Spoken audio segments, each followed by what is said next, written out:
3, 2, 1.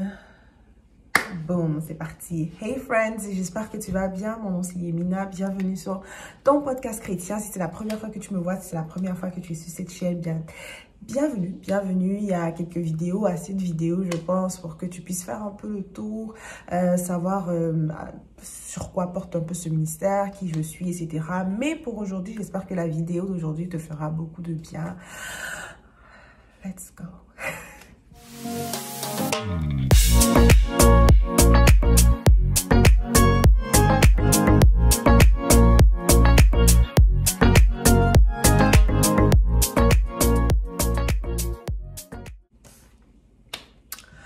Samuel chapitre 15 verset 22, Samuel dit, « L'Éternel trouve-t-il plaisir dans les holocaustes et les sacrifices comme dans l'obéissance à la voix de l'Éternel? Voici, l'obéissance vaut mieux que les sacrifices et l'observation de sa parole vaut mieux que la graisse des béliers. Car la désobéissance est aussi coupable que la divination et la résistance ne l'est pas moins que l'idolâtrie et les téraphimes. » Puisque tu as rejeté la parole de l'Éternel, il te rejette aussi comme roi. Mamai. On entend souvent l'obéissance vaut mieux que les sacrifices. Mais je ne savais pas, en fait. Je sais que j'avais déjà lu, mais j'avais complètement oublié. Que la désobéissance est aussi coupable que la divination. Et la résistance ne l'est pas moins que l'idolâtrie et les téraphimes. C'est-à-dire les fétiches, etc. Ce que je voulais vous partager aujourd'hui, les amis, ce que je voulais nous partager, c'est grave, en fait. Parce qu'on peut on n'a plus de condamnation en Christ. Lorsqu'on vient en Christ, à Christ, c'est à peu près la même chose et tout. Mais lorsqu'on donne nos vies à Jésus, en fait, on le dit bien dans la parole que les anciennes choses sont passées et que toutes choses sont devenues nouvelles. Mais il y a des choses qu'on peut faire qui peuvent apporter un fardeau sur nous, en fait, une pierre sur nous, des résistances et des blocages par rapport à ce que Dieu veut faire dans nos vies. Par exemple, le manque de pardon. Le manque de pardon, c'est une chose, si tu n'es pas délivrant, en fait, tu auras du mal à avancer. Pourquoi? Parce que le Seigneur ne peut pas fonctionner avec le manque d'amour, il ne peut pas fonctionner avec un cœur qui résiste, il ne peut pas fonctionner, en fait, de ces façons-là. Donc, à moins qu'on ne s'abandonne totalement à lui, qu'on ne lui dise, Seigneur, franchement, je ne sais pas, c'est difficile, j'y arrive pas, aide-moi, délivre-moi, on limite même l'action du Saint-Esprit dans nos vies. Pareil pour l'obéissance. L'obéissance, non, je vais donner un autre exemple. Je sais que j'avais fait un Reels. L'autre exemple que je voulais donner aussi, c'est que sur Instagram, j'avais fait un Reels récemment qui parlait du verset de Jérémie 17, verset 22, où le Seigneur dit, « Maudit soit l'homme qui se confie dans l'homme, qui met sa confiance dans les choses humaines, basically. » J'avais lu plusieurs versions, etc. Mais l'essentiel du message, c'est qu'il y avait une malédiction qui est attachée au fait de mettre toute sa confiance dans l'homme, en fait. Pourquoi mettre ta confiance dans l'homme alors que c'est l'Éternel qui dit même qu'on doit s'appuyer sur lui? Voilà, l'homme est un autre être humain comme nous, il ne sait pas, il est limité, mais le Dieu Tout-Puissant, c'est lui qui peut tout. Donc, il y a une malédiction qui est attachée au fait de ne pas complètement se donner ou faire confiance à Dieu, mais mettre tout notre espoir, en fait, dans un être humain. Ça, franchement, l'Éternel n'aime pas, il y a une malédiction. Donc, on peut être sauvé, mais on fait plusieurs actions comme ça, justement, qui cause nous-mêmes des blocages dans nos vies. Par exemple, comme je disais, le manque de pardon, ça va causer un blocage. Si, supposons, tu manques de confiance en toi et tout ça, et donc tu cherches ton approbation chez les autres, tu cherches ta validation chez les autres, toute ta confiance, c'est-à-dire que même pour réussir quelque chose, tu comptes plus sur l'action des autres que sur l'action de Dieu. Voici comme ça, tu es en train d'appeler la malédiction. Sinon, tu as déjà appelé la malédiction dans ta vie. Pourquoi? Parce que la parole dit, tu es maudit si tu te confies dans l'homme, alors que tu dois te confier dans Dieu. La désobéissance, c'est pareil. Regardez ce que la parole dit dans 1 Samuel 15, verset 22. Car la désobéissance est aussi coupable que la divination. Et la résistance ne l'est pas moins que l'idolâtrie et les téraphimes. La désobéissance est aussi coupable que la divination, en fait. La désobéissance est aussi coupable que la divination. Et c'est vrai que ce chapitre-là, c'est dans l'Ancien Testament, mais voilà, c'est toujours valable. Les 10 commandements sont toujours valables en ce moment. Et le Nouveau Testament vérifie toujours l'Ancien. La divination aussi, c'est... la désobéissance, c'est comme la divination, la Bible dit. La divination, c'est quoi? La magie, essayer de faire voilà, les cartes là et tout, de deviner l'avenir, les devins, tout ça, bref. Ce qui est complètement interdit par le Seigneur. Mais si tu désobéis à la parole de l'Éternel, donc la parole qui est dans la Bible ici, et la parole que l'Éternel te donne, je ne sais pas moi, pendant tes moments de prière, etc., tu appelles, en fait, il y a une condamnation que tu appelles sur ta vie. Oh Jésus, aide-nous. Et la résistance ne l'est pas moins que l'idolâtrie et les théraphies. Et ça, c'est un verset qui, I'm like, what? I need to repent. La résistance ne l'est pas moins que l'idolâtrie. Résister à Dieu, prendre son temps pour faire les choses qu'il nous demande de faire, traîner dans l'accomplissement des tâches, résister par exemple que ce soit dans le fait de pardonner, résister dans le fait de prendre des actions en fait que le Seigneur nous dit. La parole dit que la résistance n'est pas moins que l'idolâtrie et les théraphies. Donc c'est le genre de choses qu'on fait qui attire en fait la malédiction sur nous. And I'm like, God, please have mercy.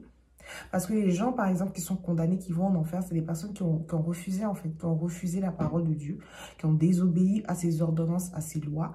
Il a dit, ne faites pas ça. Ma parole est claire. Les personnes qui n'iront pas au ciel, il a dit les idolâtres.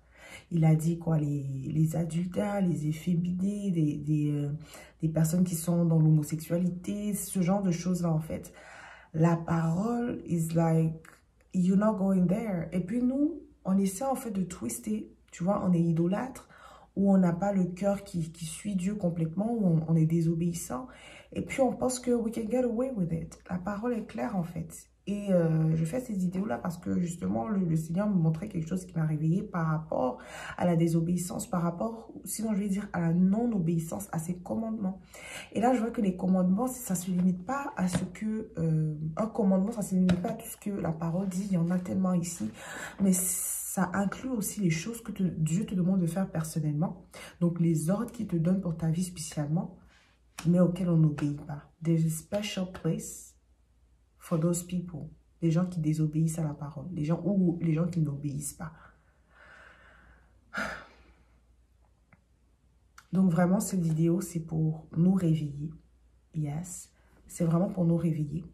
Par rapport au fait de penser que ce que le Seigneur nous demande de faire, c'est négociable, en fait. C'est ça aussi le truc quand on commence à bâtir une intimité avec le Saint-Esprit. C'est que c'est vrai que c'est le Saint-Esprit, c'est notre ami, c'est notre confident, mais n'oublions pas que c'est Dieu.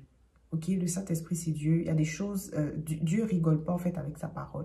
Il ne fait point acception de personne. C'est-à-dire que le jour où tu commences à désobéir, il n'y a pas à faire de « Ah, Yelina, je t'ai bien aimé, tu as fait ceci, tu as fait cela. » Il faut te repentir. Il appelle le mal mal et le bien, c'est bien. Il n'y a pas à faire de bon, comme tu as trop prié pendant 4 jours. Quand tu vas faire quelque chose de mal, ok, on va appeler ça bien. Il n'y a pas de favoritisme là-bas. Et c'est pour ça qu'il ne faut pas trop se leurrer à penser que Dieu nous aime trop. Il nous aime tellement, tellement, tellement, tellement que voilà, il va laisser passer nos transgressions. Il va laisser... Non, il faut venir se repentir, demander pardon et laisser tomber ces anciennes façons de fonctionner là pour que le Seigneur réellement, en fait, puisse... qu'on puisse continuer de marcher dans ses voies, en fait. Il dit, there's no business. Light has no business with darkness. La lumière n'a rien à faire avec les ténèbres. La lumière ne se mélange pas avec les ténèbres. Donc, si une partie de toi, de ta vie, de ton caractère commence à être corrompue, tu donnes, en fait, du terrain aux ténèbres dans ta vie. Donc, il faut commencer à renoncer à certaines choses, en fait. So, c'est un appel que je vous donne, les amis. Listen, le Seigneur ne fait pas d'acception de personne. Le Seigneur ne fait pas d'acception de personne. Il est clair, il y a certaines choses qu'il ne veut pas dans nos vies, on doit s'en débarrasser. Et en ce qui concerne l'obéissance, c'est non négociable. Non négociable. Mieux vaut venir devant Dieu et dire, Seigneur, voici ce que ta parole dit, je n'arrive pas à le faire, que de résister, de jouer à cache-cache avec le Saint-Esprit. Tout ça crée en fait des résistances dans nos vies, de sorte qu'on n'arrive pas à avancer, de sorte qu'on n'est pas libéré, on n'est pas libre, on n'est pas free in His word, you know, or free in Him.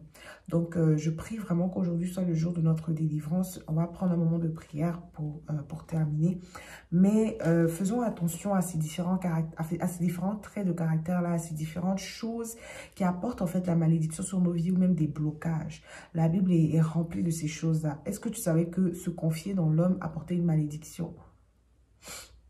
Et c'est des choses qu'on fait, c'est vraiment anodin, tu vois. On va se dire, ah, j'ai tellement peur et tout. Non, non, non, j'espère qu'elle va me secourir, j'espère qu'elle va me secourir. Non. The Lord says, tu dois mettre toute ta confiance en lui. Sinon, tu appelles la malédiction là. Si tu manques de pardon, si tu manques d'amour, tu ne peux pas expérimenter Dieu, en fait. Je sais que j'avais partagé dans la vidéo comment rester en Dieu. Plusieurs choses selon la parole de 1 Jean 3. Celui qui garde ses commandements, 1 Jean 3, verset 24, Celui qui garde ses commandements demeure en Dieu et Dieu demeure en lui. Et nous connaissons qu'il demeure en nous par l'Esprit qu'il nous a donné. Donc, regardez, si on ne garde pas ses commandements, it's not gonna work. Si on ne garde pas les commandements de Dieu, on ne peut pas demeurer en lui et lui ne peut pas demeurer en nous, en fait. Il n'y a pas, ce sont des principes, il n'y a pas vraiment de choses à négocier here. Comme je dis, mieux vaut venir avouer au Saint-Esprit, Seigneur, je n'arrive pas à respecter cela plutôt que d'essayer de contourner et faire des manigances. We cannot play God. On ne peut pas se jouer de lui, en fait. Il sait déjà tout. Donc, oui.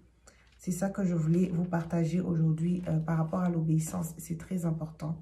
Il y a des blocages, il y a des choses, il y a des grâces auxquelles on n'aura pas accès tant qu'on ne commencera pas à faire les choses pour lesquelles Dieu nous a appelés. Tant qu'on ne commencera pas à marcher.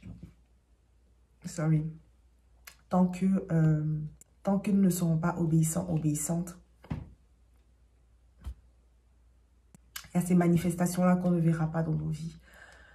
Alors, prenons vraiment ce moment de prière, d'abord de repentance, demander pardon au Seigneur et puis lui demander,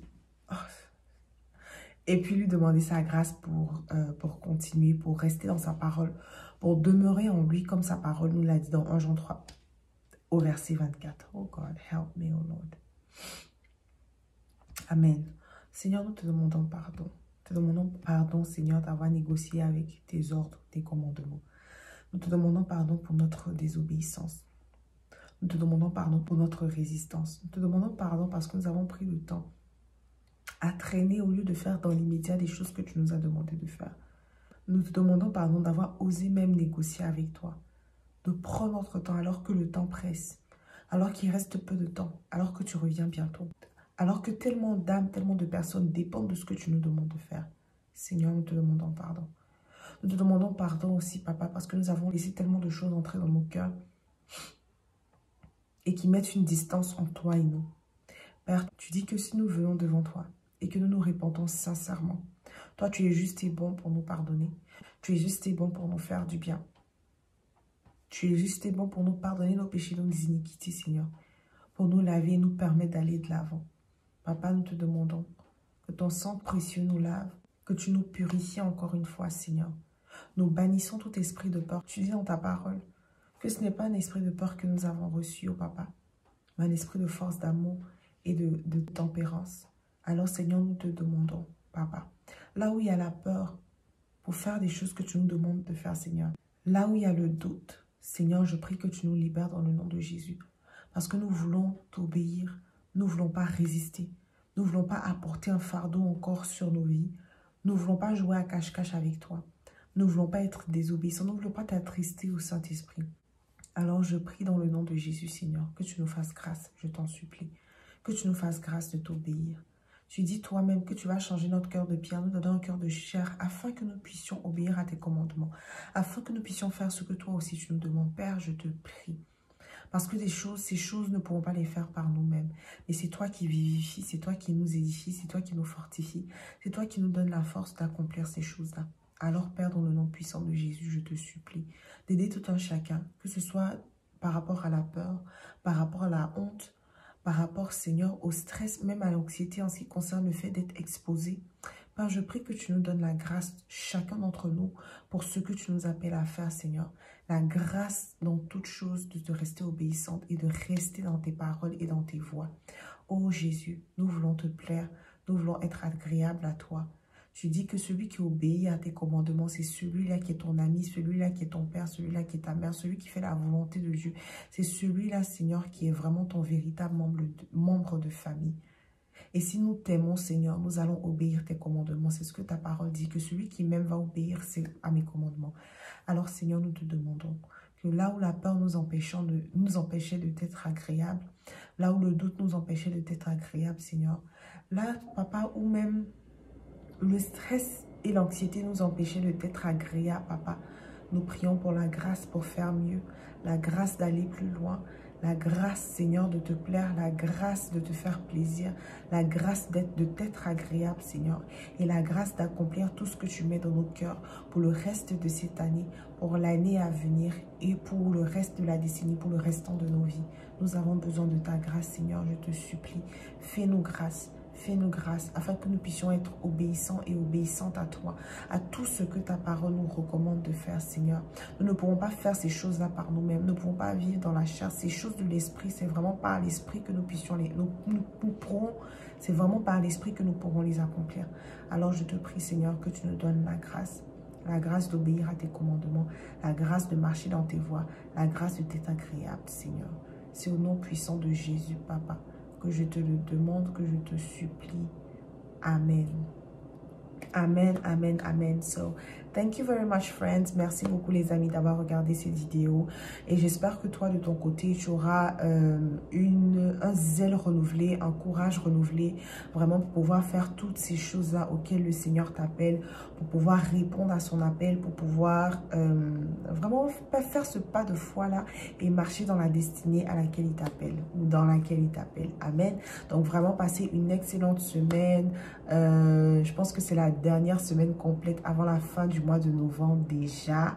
God is good. Il est fidèle. Ça, c'est vrai, on le sait. Mais nous sommes-nous fidèles? Est-ce que nous aussi, nous pouvons lui retourner cette fidélité-là qu'il nous donne, pas tellement parce qu'il nous la doit, parce que lui-même, c'est son nom, c'est ce qu'il est. Il ne peut pas s'empêcher que d'être fidèle. Et nous, qu'est-ce qu'on peut lui donner en retour? Donc, j'espère que vraiment cette vidéo-là va introduire d'autres sujets de méditation pour toi, va t'introduire dans des moments de réflexion, d'introspection et que le Seigneur vraiment te fasse grâce. Amen.